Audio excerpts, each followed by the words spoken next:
Geek's coverage of MWC 2015 is powered by ASUS.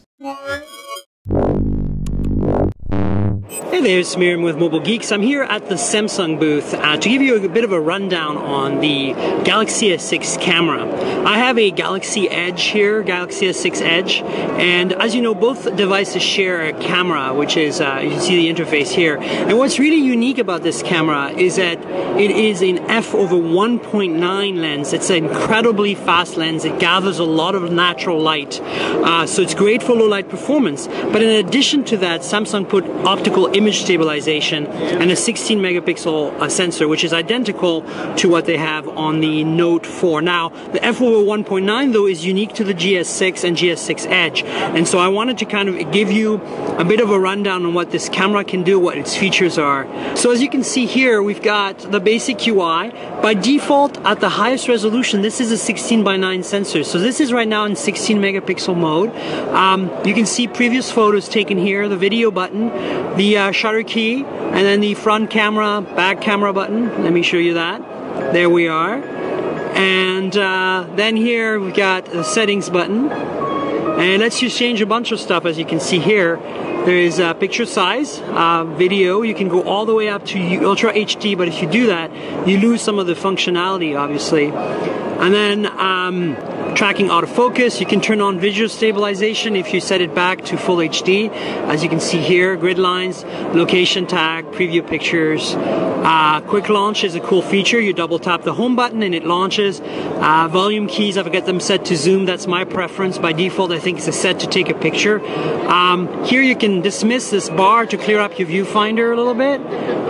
This is lets you pick an effect. So here, you know, you've got a whole bunch and you can download.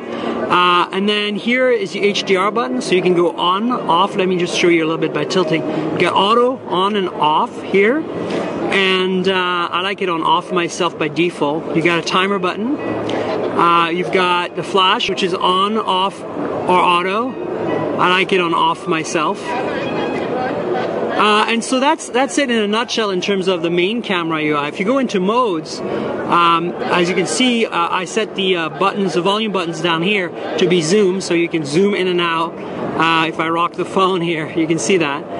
So mode gives you a choice of modes. You have auto mode, which is kind of the default. Pro mode gives you full manual controls, which is really great.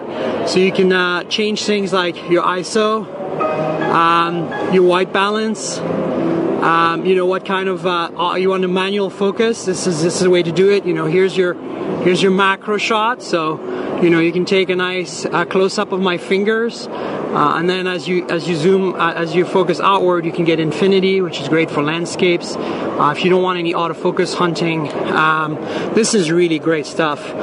Here you have the ability to change, you know, so sort of like a style, a bunch of different, oh, I just took a picture, a bunch of different modes here. You can some presets, so you can save those if you want, which is really great. Then what else is there? Exposure, very important, be able to change the exposure dynamically, and it reflects it in real time, so you can actually look at it you know, any way you want, and tells you here where you're at with it.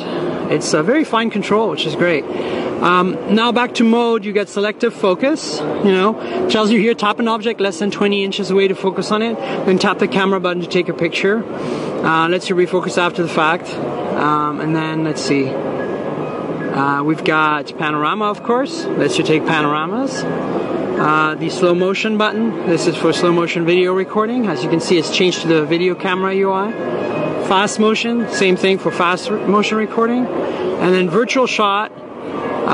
So this tells you tap the camera button, then circle around an object, and it'll give you a virtual view, which is kind of a cool feature. And then you can download more cameras, which is, as you can see here, kind of a cool feature. So going back to mode and going back to auto, yeah, I mean, this is kind of cool. I just, by the way, showed you the effects, so you can download more effects, of course, here again.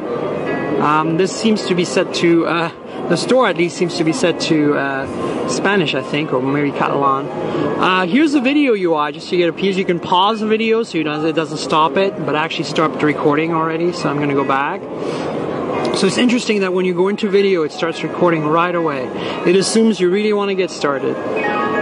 Yeah, that's it in a nutshell. I mean, there's no magic revolution here in terms of UI, but what's really important to understand is that this camera is killer. I mean, it has really the specs to die for, and nobody's really done this yet. As you know, Nokia's done some really crazy stuff in the past with a 41 megapixel sensor on the 1020, and that lets you zoom losslessly and stuff. There's none of this here, but this is a much thinner phone. It's a 6.8 millimeter thick phone, and it gives you like some of the best imaging experience, short of like getting a Galaxy K zoom or like a Asus a Zenfone zoom, or you know, there's a bunch of specialized phones out there like the Panasonic CM1. All of these are designed to basically focus on photography. This does not. This is a mainstream phone offering you an incredible imaging experience. Look at how you can track 2 different faces in real time. Yeah, it's really impressive, and you know, the quality of the shots it captures. Let's take a quick picture here so you can have a look. Is really remarkable. This lady over here taking photos with her iPhone. You can see in low light there's no grain, no noise. You can really see an incredible amount of detail, despite the fact that I'm zoom in quite extensively here. So this is what the GS5 offers. You know, let me show you here. Look at even the fonts in the distance here, and the color quality on those balloons, and they're so far away. It's really remarkable. Notice there's an interesting UI element here. If you swipe this way, you get back to the camera UI. Swipe that way, you get back to the photo browser UI. So that's kind of new and unique. I've never seen that before on a Samsung phone. Anyway, I'm going to stop here. I could go on forever. You know me and cameras. But this is really, really something amazing. And really, really looking forward to getting my hands, particularly on the Edge, because I think it's a cooler looking phone, but specifically for this camera. Kudos to Samsung for really nailing this. I'm Miriam Jouar. Here at Mobile Congress 2015 with Mobile Geek. Stay tuned for more coverage. Cheers.